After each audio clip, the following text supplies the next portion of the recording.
Hello guys and welcome back to my channel.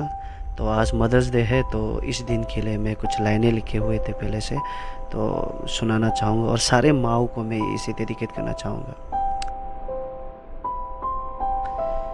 माँ, आप खुदा का वो हसीन तोहफा है जिसके बिना हर रिश्ता अधूरा सा लगता है।